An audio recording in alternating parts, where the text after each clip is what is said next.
Iran is stronger today than it was before the war started. And this is literally the nightmare scenario that we've been worrying about. And the reason you're having me here is because in the next few months, the world economic crisis is going to grow. And it does appear that you've been largely correct about what you said would happen. It's because I've been modeling the bombing of Iran for 20 years, and I've advised every White House from 2001 to 2024 on different issues related to conflict. And right now, we're coming into the stage 3 prediction. We're like on the Titanic, and we're about to hit the iceberg. And when the iceberg hits, there's not enough lifeboats for everybody. So we are knocking on the door of the world literally running out of oil. And then on top of that, Stephen, we have another set of problems. For example, Iran is attacking our base in Jordan, and we're in our 9th day of bombing in a row. And the scale of eliminating the drone and missile threat is much bigger than people realize because they hide those drones everywhere.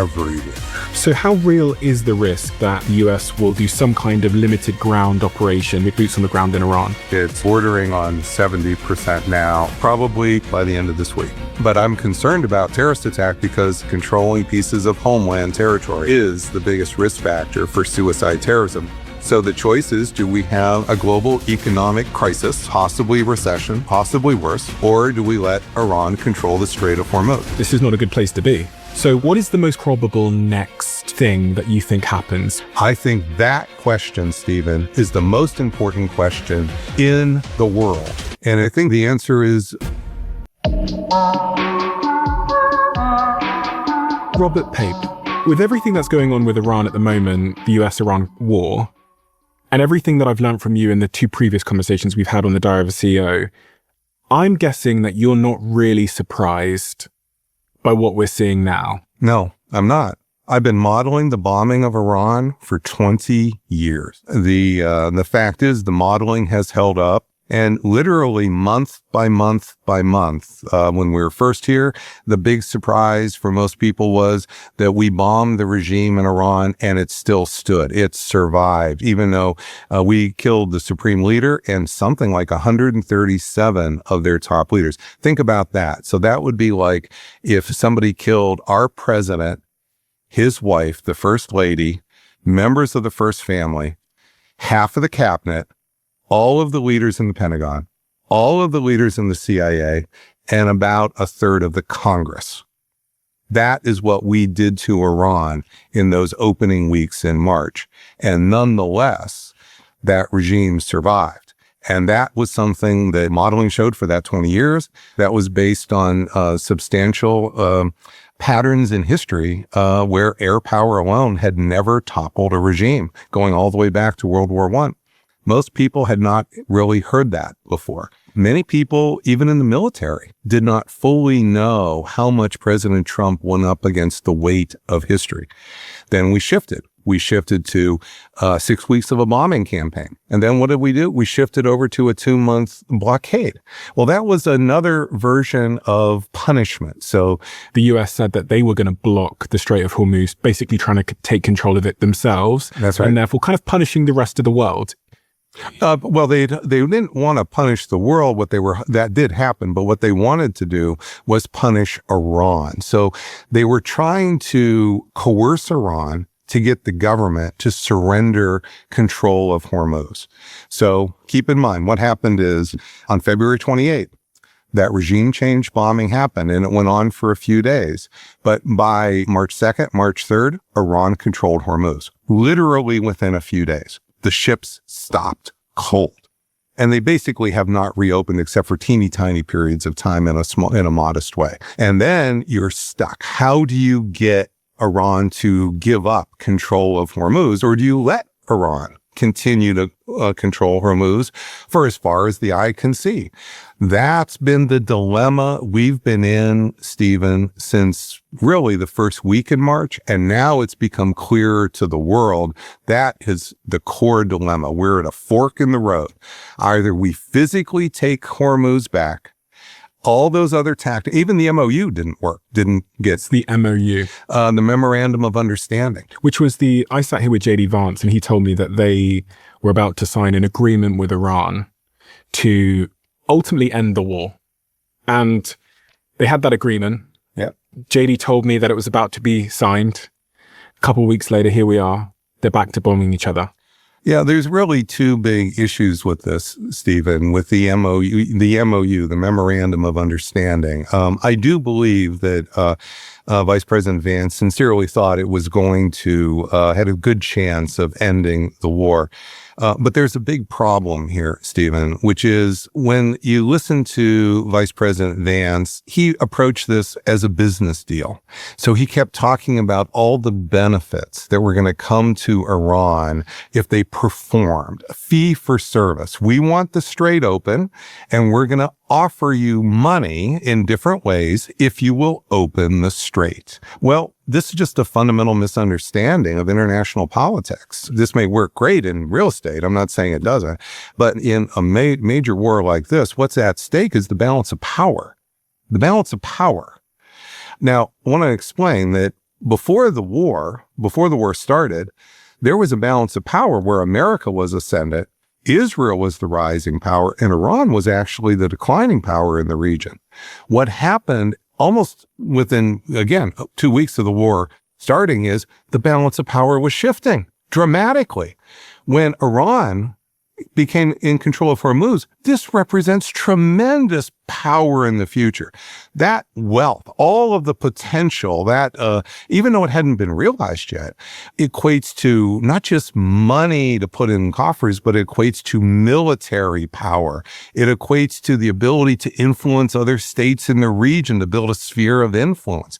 This is power in terms of major power politics that was shifting here. And so with the MOU, as you look at the MOU, J.D. Vance appears, we could just look at it, he appears to have thought this was a business deal. So he appears to have thought, we're going to hold up the promise of, say, $300 billion. It will eventually fall on you if you will just agree to do what we want and behave. Those aren't the clauses that matter to Iran. The clauses that matter to Iran were the clauses which directly relate to the balance of power in solidifying Iran, its control of Hormuz. And essentially, this MOU is fundamentally a roadmap to Iran becoming the regional hegemon. Hegemon? What does that mean? The most dominant state in the Persian Gulf in the Middle East. Wait, so you're saying that this agreement would make them the most dominant state in the Middle East? Absolutely. So why wouldn't they sign it within a heartbeat? They did. They did. Iran signed. In fact, most of these points were exactly the points that President Trump said he would never sign in April when Iran presented the initial 14-point plan in April. So why are we back at war then? Well, let me just explain. The key things that happened here is that, number one, notice in Article 5, it says that Iran will make the arrangements with Hormuz, that is the ships with Hormuz, and it will not charge for 60 days. It doesn't say it will never charge. It says only 60 days. So think about that this is already written into the agreement that President Trump is signing. And then if you say, well, what's going to happen down the road? It's going to be Iran and Oman who are going to determine the future fees. There's no mention here of the United States. There's no clause to even let the United States wiggle itself in. This is a perfectly clearly written clause, and this basically gives Iran control of the Strait of Hormuz and also of the discretion to set the fees for as far as the eye can see with no constraint whatsoever. How do we know that this is the actual document? Because both the Iranian government and the White House put out exactly the same document, word for word, so that we can actually compare them literally word for word. So this is exactly the document that President Trump signed. There's no question that we have like an earlier draft. Now, there were some earlier drafts leaked by Bloomberg. That's not what this is. This is the final one. But let me go a little bit further here, Steve. So here we're talking about the strategic base of Iran. And keep in mind, controlling Hormuz means controlling 20% of the world's oil. That's a fantastic amount of wealth and strategic power to build on in the future. No limit says that nothing about you can't spend it on missiles, anything else. But up here with Lebanon, the first article. So here, So when you say article, this document contains 10, is it 10? 14. 14 different points. And when you 14 say different articles, points. And there are you mean 3 points that are really the critical action points that matter here. This promise of $300 billion down the road, this is so far, this is like holding out funny money to the Iranians. These are the things that are actually short term, because this is happening now. So point one, you're saying... Point one I want to come back to, Stephen, because I want to explain. This is Iran's strategic base. Point number 5. Point number 5. But what happens to become the dominant power in the region? You need more than a strategic base. You want a sphere of influence. You want a sphere of influence here. And can we? So I'll hold this up here. Yeah, that's good. That's good. Point number 5 is controlling the Strait of Hormuz. But many of the different countries, including Saudi Arabia, you have already started to have pipelines to bypass the Strait of Hormuz. There were plans to do this for years. They were too expensive, but almost immediately they started to do that. So the Saudi Arabia started to put out 4 to 5 million barrels of oil a day, starting in mid-March, into the Red Sea on a pipeline that had already been built and hadn't been used. There's a little area here called Fujairah, which is where the UAE had a pipeline. That's almost 2 million barrels a day. So 20 million barrels a day were going through Hormuz. Almost immediately, 7 million were being bypassed. Then there's all this discussion that Iraq might build some pipelines. There might be other pipelines here going through Syria. So what if you're Iran? You now control this, but notice it's a declining asset that way. If you only control Hormuz, within 5 years, good chance your power is going to be whittled away. What you want to do is you want a sphere of influence. So what Iran started to talk about is their security resistance belt, where they wanted to control. And they said from the Mediterranean to the Red Sea to the Gulf. This was the leaders of the Revolutionary Guard. And why would you do that? Because you want to prevent all of those bypasses to Hormuz, and they're already happening. And where's the key one? You already have the Houthis down here. You have Hezbollah here, but you want to make sure the Houthis are pretty secure right here. So just again, for the people that can't see. Yeah. So you're saying the Houthis are pretty secure where? The Houthis are pretty secure down here in Yemen. They've been fighting with the Saudis for quite some time. They've held their own. We fought a war with the Houthis in May 2025 to try to get them to pull back from a temporary shutdown of the Red Sea, and we lost essentially. So we couldn't beat them. But the big one that was at issue was Lebanon, and my point is, it's not so much that they love Hezbollah. They do, of course. They've had decades of relationships with Hezbollah ideologically. There's good reasons for that, but there's something else that's a power reason that's being ignored here, which is you want Hezbollah to have drones right here in Lebanon. So if there's a pipeline that comes out here through Syria, if you've got some other pipelines that are coming out here, you've got Hezbollah here that can act as your Houthis. They can actually attack the shipping. So now you have you're Iran. You're a major power. You're the dominant power in the region.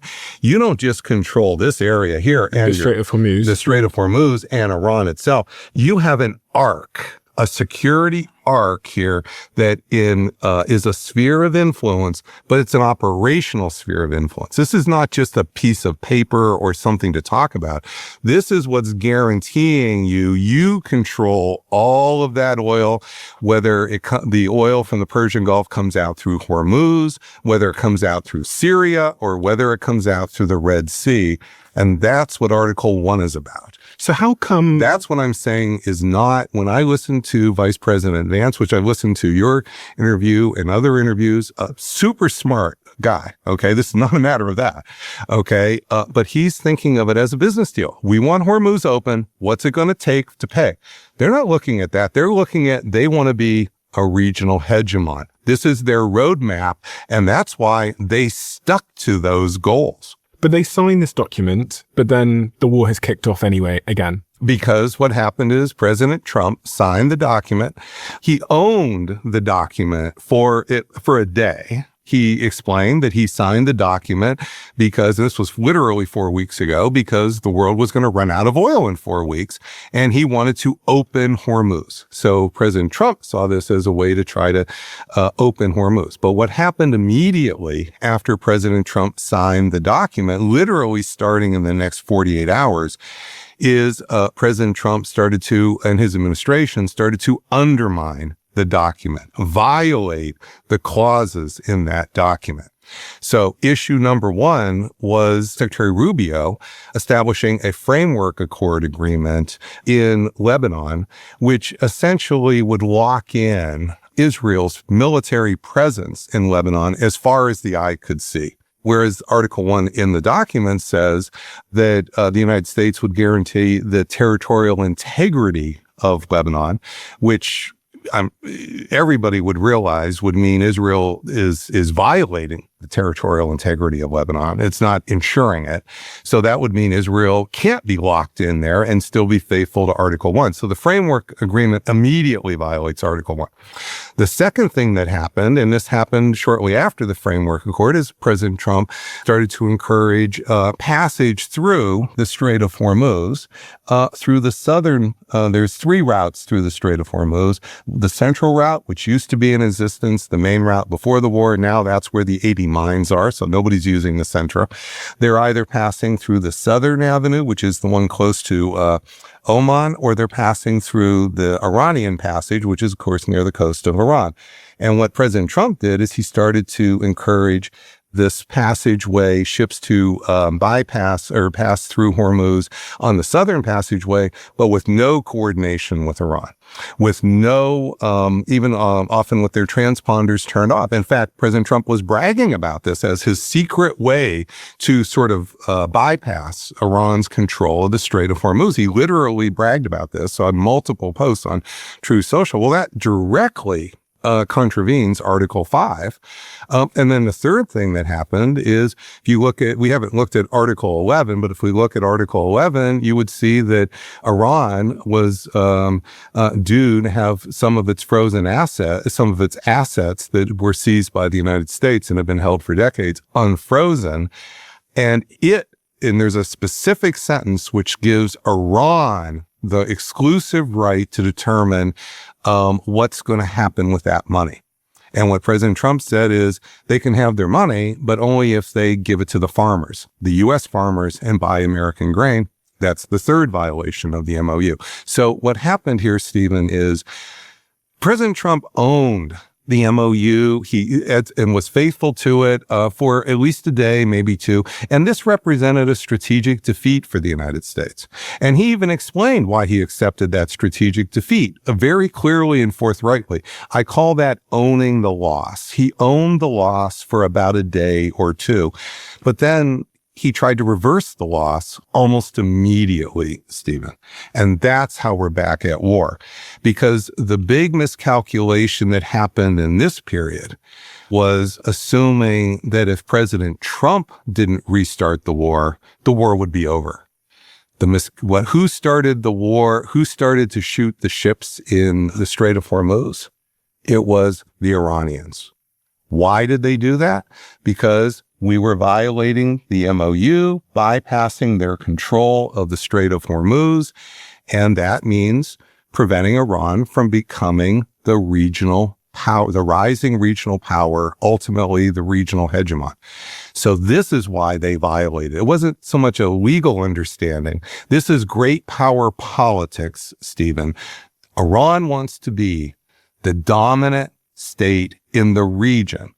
The United States does not want Iran to be the dominant state in the region. That is what this war has been about since the first week in March, and now it's 5 months later, and we're still at that point. Did Iran charge people to go through the Strait of Hormuz before this? No, never did. Did they control the Strait of Hormuz at all? Well, before the war started, not at all. Before February 28, Iran did not control the Strait of Hormuz. What Iran did is it moved from survival to ambition. So Iran saw there was an opportunity with the bombing because the United States had we didn't even have our Navy here. There was no means whatsoever to sort of offset this Iran's control of the Strait of Hormuz. Nothing at all. Iran took this as an opportunity, and the opportunity was to seize power. So is it fair to hypothesize that actually this war might have strengthened Iran because now it has this control over energy on a global basis that it didn't have before? Without a doubt, Stephen. I don't say this with any happiness. There's really no question at this point that Iran is stronger today than it was before the war started on February 28th.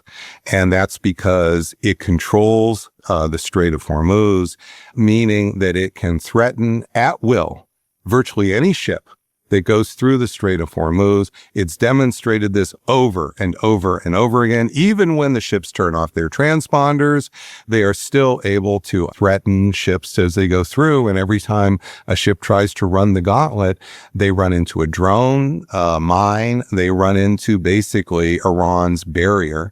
And that is Iran's power. There was a tweet that went viral this week about this. I'm going to read the tweet here. Please. It says, "I'm confused. The US has the most powerful military on earth. We bombed the hell out of Iran for 4 months. Trump says their Air Force, Navy, and nearly all of their missile capabilities are destroyed. So how is Iran still capable of hitting US bases right now?" Because only a small fraction of its drone arsenal is necessary and missile arsenal in order to inflict that damage. Iran entered this war with thousands, we think tens of thousands of drones, ballistic missiles, anti-shipping missiles, which are lower sea-skimming cruise missiles. And even though we have destroyed large fractions of their missiles, they have plenty left over to hit these targets because they're doing saturation attacks. They're essentially doing swarms. They're saturating our defensive capability, and the drones and missiles that get through, plenty enough to damage it to the point we can barely use it if at all. So is it mainly drones that they're using at the moment to conduct these attacks on the Strait of Hormuz and on US bases? It's been a combination. In March, it was mostly intermediate range ballistic missiles and then drones. Since about the middle of March until just quite recently, it's mostly been drones, except for Israel. When Israel's been attacked, it's been very heavily with ballistic missiles. But what you're seeing now, that's just in the last week, is you're starting to see the use of ballistic missiles.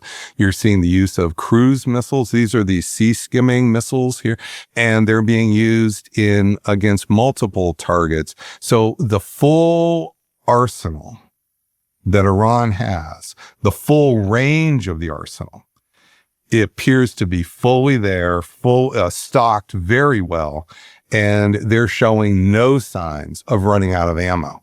If anybody's running out of ammo, it might be America running out of interceptors to shoot things down, but we don't know that as a fact. And I think that what you're seeing is Iran has been highly intelligent about how it has deployed its missiles. I would agree with the word unfortunately. So this is, part of me would like to be happy about this, but the truth is, and this is what I just was talking to my 97-year-old mother-in-law about, is I told her that you had invited me. Again, she's 97 years old, can't even get out of bed, Stephen.